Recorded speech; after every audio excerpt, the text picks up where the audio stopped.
안녕하세요. 기라의 사연 스토리입니다. 오늘도 저희 기라의 사연 스토리를 찾아주셔서 감사합니다. 오늘의 사연 시작합니다. 아침 햇살이 부엌 창문으로 비쳐들었습니다. 하지만 그 따뜻한 빛과 달리 유한나의 얼굴은 피곤으로 가득했어요. 임신 7개월의 배를 안고 밥상을 차리는 일은 하루하루가 전쟁 같았습니다.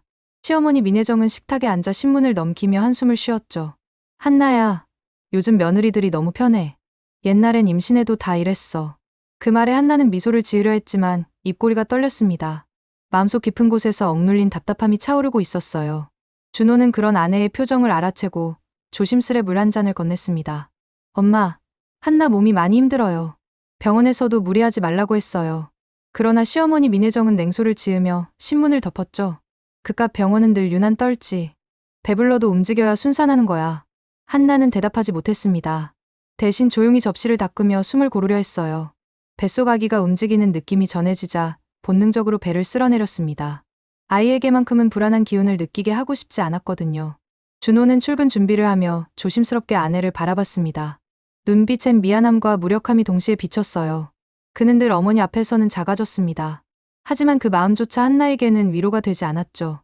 식사가 끝나자 신우이 이수진이 거실로 내려왔습니다. 머리를 말리며 아무렇지 않게 말했죠. 언니, 점심때 반찬이랑 음식 좀 더 만들어줘요. 친구들 올 거거든요. 그 말에 한나의 손이 잠시 멈췄습니다. 오늘은 좀 쉬면 안 될까라는 말이 목까지 차올랐지만 결국 꾹 삼켰어요. 점심 무렵 시모의 친구들이 집에 들이닥쳤습니다. 며느리 아주 참하고 얌전한 애라며 웃던 그들의 시선이 한나를 향했습니다. 그 말이 칭찬 같지 않았어요. 한나는 허리를 숙이며 음식을 내놓았지만 얼굴에선 식은땀이 흘렀습니다. 그때 시모의 목소리가 다시 들렸습니다. 그만 놀고 요원 마트라도 나가. 요즘 젊은 며느리들이 다들 그렇게 살아? 순간 한나의 가슴이 쿵 내려앉았어요. 그 말이 마음속 깊은 곳을 찔렀습니다. 식탁 위로 묵직한 정적이 흘렀습니다. 준호는 아무 말도 못하고 고개를 숙였어요. 한나는 그런 남편의 뒷모습을 바라보다가 조용히 방으로 들어갔습니다. 문을 닫자마자 눈물이 터졌죠. 그녀는 침대에 앉아 손으로 배를 감쌌습니다. 괜찮아, 엄마는 괜찮아. 그 말이 공기 속으로 사라질 때 한나의 마음속엔 처음으로 이대로는 안 되겠다는 생각이 조용히 움트고 있었습니다. 다음 날 아침, 시어머니 민혜정은 분주히 거실을 오갔습니다. 머리부터 발끝까지 단정히 차려입은 그녀의 표정은 어딘가 들떠 있었어요. 오늘은 친구들을 불러 점심 모임을 여는 날이었습니다. 하지만 한나에게는 또 다른 시련의 날이었죠. 한나야, 전 좀 더 붙여라. 친구들 오기 전에 상 차려야지. 시모의 말에 한나는 조용히 고개를 끄덕였습니다. 배가 무겁고 허리가 쑤셨지만 도와줄 사람은 아무도 없었습니다. 냉장고에서 재료를 꺼내는 손이 덜덜 떨렸어요. 잠시 후 시모의 친구들이 도착했습니다. 아이고, 집이 아주 반짝이네. 며느리 손이 야무진가 봐요. 웃음소리가 거실을 메웠습니다. 하지만 그 웃음 뒤엔 은근한 비아냥이 섞여 있었죠. 시어머니 민혜정은 일부러 크게 웃으며 대답했습니다. 우리 며느리 착하긴 한데 손이 좀 느려서 내가 늘 챙겨야 해요. 그 말에 한나의 손끝이 잠시 멈췄습니다. 뜨거운 전이 손에 닿았지만 아픈 줄도 몰랐어요. 마음이 훨씬 더 뜨겁게 타오르고 있었거든요. 그녀는 입술을 깨물며 전을 뒤집었습니다. 하지만 배가 뭉치며 갑자기 통증이 찾아왔습니다. 한나는 주방벽에 손을 짚고 숨을 골랐습니다. 이 모습을 본 시모는 눈살을 찌푸렸어요. 아이 낳는다고 유난이네. 그 정도로 힘들면 어쩌려고. 그 말이 칼처럼 박혔습니다. 시모의 친구들은 눈치를 보며 어색한 웃음을 지었죠. 한나는 겨우 정신을 추스르고 다시 상을 차렸습니다. 손등엔 땀이 맺혀 있었고 얼굴은 창백했습니다. 그 모습을 본 한 이웃아주머니가 다가와 속삭였어요. 세댁, 너무 무리하지 마. 아기 먼저 생각해요. 그 말이 유일한 위로였죠. 점심이 끝나고 손님들이 돌아가자 민혜정은 불만스러운 눈빛으로 부엌을 훑었습니다. 이게 뭐야? 상 차린 게 왜 이래? 정신 좀 차려. 한나는 대답하지 않았습니다. 그저 묵묵히 접시를 닦으며 눈을 감았어요. 그날 밤 준호가 퇴근해 아내의 얼굴을 보고 놀랐습니다. 한나야, 얼굴이 왜 그래? 병원 가자. 의사는 조용히 고개를 저었습니다. 과로로 인한 조기 진통 위험입니다. 절대 안정을 취하셔야 합니다. 그 말을 들은 한나는 눈을 감고 한동안 아무 말도 하지 못했습니다. 그녀의 머릿속엔 시모의 차가운 말들이 끝없이 맴돌았어요. 그리고 그날 밤 조용한 병실 안에서 한나는 처음으로 자신과 아기를 위해 싸워야겠다고 결심했습니다. 며칠 뒤 이수진의 결혼식 준비로 집안은 다시 부산해졌습니다. 드레스 시착이며 답례품 정리, 하객 명단 확인까지 모두 한나의 몫이었어요. 몸은 아직 회복되지 않았지만 시모의 눈초리는 여전히 매서웠습니다. 한나야, 웨딩홀에 보낼 물건은 다 챙겼지. 내일 예식이라 정신 바짝 차려야 해. 시어머니 민혜정의 말에 한나는 조용히 고개를 끄덕였습니다. 허리가 욱신거렸지만 아무 내색도 하지 않았어요. 뱃속의 아이가 자꾸 움직이는 게 느껴졌습니다. 긴장한 듯 불안하게요. 거실에서는 신우이 이수진이 드레스를 입고 거울을 보며 환하게 웃고 있었습니다. 언니, 이 드레스 어때요? 나 진짜 예쁘죠? 그녀의 말투에는 은근한 자랑이 섞여 있었어요. 한나는 억지로 미소를 지었습니다. 정말 예뻐요. 하지만 이수진은 그 말이 듣고 싶지 않은 듯 피식 웃었습니다. 언니도 결혼할 때 이런 드레스 입었어요? 아니면 그냥 급하게 했죠? 그 말에 공기가 멈춘 듯 고요해졌습니다. 시모가 그 말을 듣고는 작게 웃었죠. 수진아, 그만해라. 언니가 속상하잖아. 하지만 그 말엔 진심이 없었습니다. 오히려 그만 놀리라는 장난스러운 기색이 묻어 있었죠. 한나는 아무 말도 하지 않고 상자를 들었습니다. 그 무게가 몸보다 마음을 더 짓눌렀어요. 엄마, 한나 언니도 결혼식 날 도와줄 거죠? 이수진의 말에 시모가 대수롭지 않게 대답했습니다. 그럼, 하객들 맞이도 해야지. 한나야, 내가 음료랑 간식 코너 좀 맡아. 그 순간 한나의 얼굴이 하얗게 질렸습니다. 어머니, 저는 아직 안정기라 오래 서 있기가 힘들어요. 그러나 돌아온 말은 냉담했죠. 그럼 집에 있든가. 사람들 보기에 며느리가 안 오면 내가 뭐가 되니? 그날 밤, 한나는 방 한구석에서 조용히 짐을 챙겼습니다. 준호가 퇴근해 그 모습을 보고 놀랐어요. 한나야, 어디가? 친정에 가 있을게요. 며칠만이라도 쉬고 싶어요. 준호는 잠시 말을 잃었습니다. 아내의 얼굴엔 체념과 슬픔이 뒤섞여 있었어요. 그는 어머니와 아내 사이에서 갈팡질팡하다 결국 아무 말도 하지 못했습니다. 한나는 조용히 문을 닫고 나왔습니다. 밤 공기가 차가웠습니다. 택시 안에서 그녀는 창밖을 바라봤어요. 멀어지는 집 창문 속에 불빛이 깜빡이고 있었습니다. 그 빛이 사라질수록 한나의 마음속엔 단단한 무언가가 자리 잡기 시작했습니다. 이제 더는 눈치 보며 살지 않겠다는 처음으로 자신을 위한 결심이었죠. 결혼식 당일 아침, 하늘은 맑았지만 한나의 마음은 잔잔하지 않았습니다. 그녀는 오랜만에 드레스를 꺼내 입었습니다. 하늘색 원피스에 은은한 화장을 하고 거울을 바라봤죠. 그래요. 오늘은 나를 위해서라도 당당해야죠. 조용히 중얼거리며 그녀는 머리핀을 꽂았습니다. 한편 예식장 안은 북적였습니다. 시모 민혜정은 손님들을 맞으며 호탕한 웃음을 지었어요. 우리 수진이 결혼 잘하지요? 신랑 집안도 괜찮고요. 그녀의 얼굴엔 자부심이 가득했습니다. 누구도 며느리 이야기를 꺼내지 않았습니다. 그녀는 일부러 한나를 언급조차 하지 않았어요. 예식이 시작되려던 그때 예식장 입구에서 웅성거림이 일어났습니다. 검은색 벤츠 한 대가 천천히 멈춰 서더니 문이 열렸죠. 그 안에서 한나가 내렸습니다. 우아한 드레스와 단정한 자태에 하객들의 시선이 한꺼번에 쏠렸습니다. 뒤이어 내린 사람은 중년의 남성이었습니다. 그는 한나의 친정아버지이자 중견기업 회장으로 잘 알려진 인물이었죠. 사람들 사이에서 수군거림이 터졌습니다. 저분, 그 회장님 아니야? 며느리가 저 집 딸이었다고? 시모의 얼굴이 굳었습니다. 그녀의 손이 떨렸습니다. 입술도 바짝 말랐죠. 그동안 자신이 가난한 집 며느리라 무시했던 여자가 알고 보니 자신보다 훨씬 높은 위치의 사람이었던 것입니다.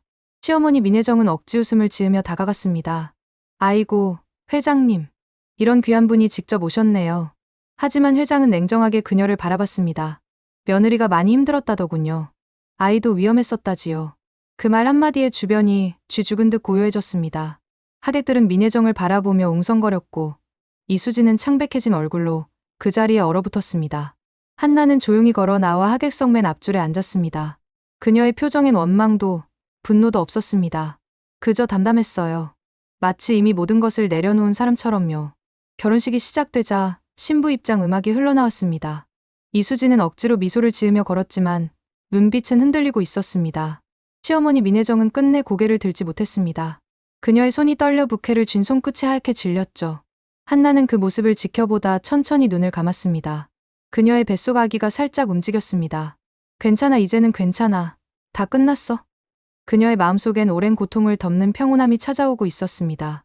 결혼식이 끝난 뒤 시어머니 민혜정의 얼굴은 완전히 굳어 있었습니다. 하객들은 예식장을 떠나며 서로 귓속말로 이야기를 나눴죠. 며느리가 그런 집안 딸이었다니. 그동안 얼마나 무시했을까. 그 말들이 시어머니 민혜정의 귀에 꽂힐 때마다 그녀의 손끝이 더 심하게 떨렸습니다. 시이 끝나고 한나의 아버지가 준호를 따로 불렀습니다. 자네, 내 딸이 얼마나 힘들었는지 알고 있었나? 그의 목소리는 차분했지만 단단했어요.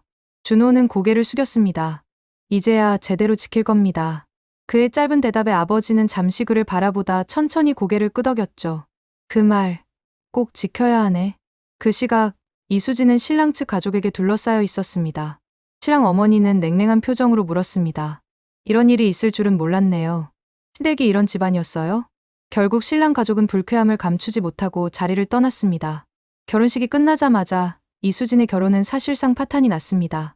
집으로 돌아온 민혜정은 거실에 앉아 한참을 멍하니 있었습니다. 모든 게 뒤틀려 버렸어요.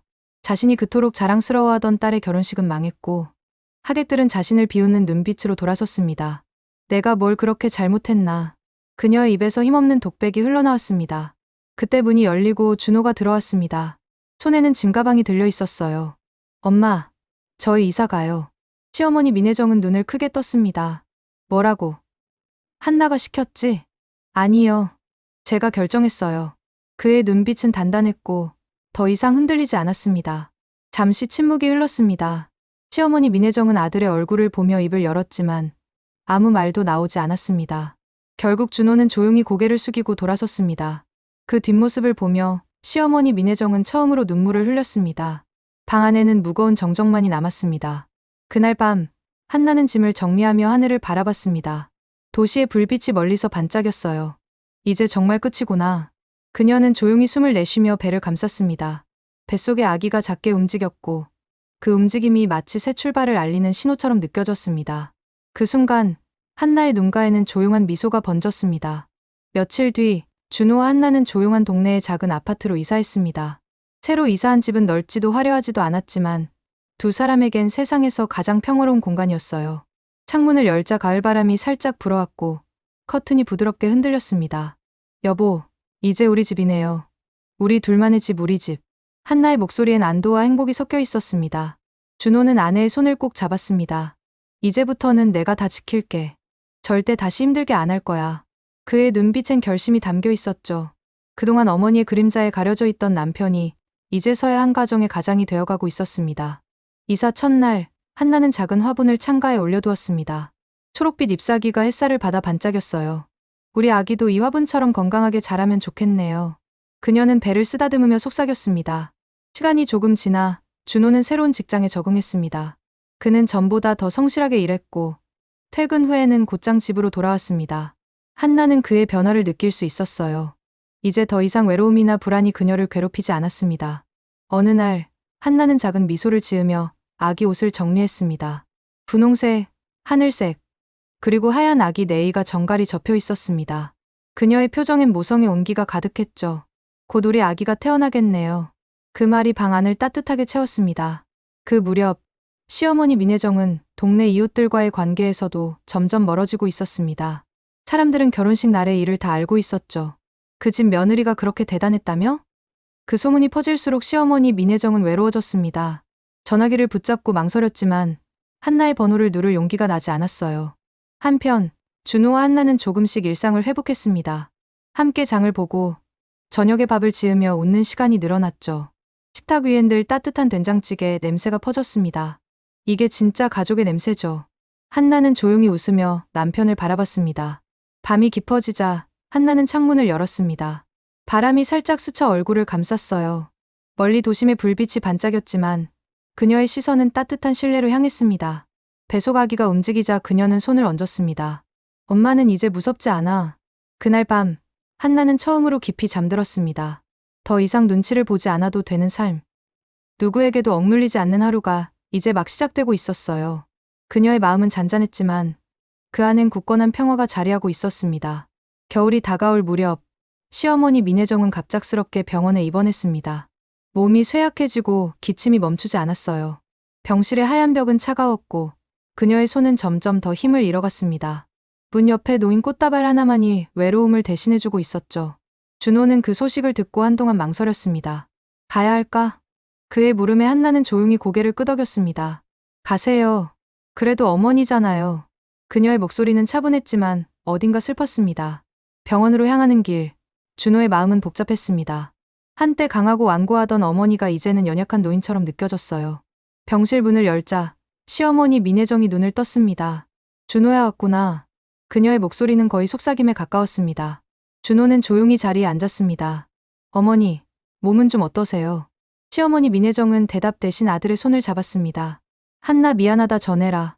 내가 너무 몰랐어. 그녀의 눈가에 눈물이 고였습니다. 그 순간 문이 살짝 열렸습니다. 한나가 조심스레 들어왔습니다. 그녀의 손에는 따뜻한 죽이 담긴 도시락이 들려 있었죠. 어머니, 식사 못 하신다길래요.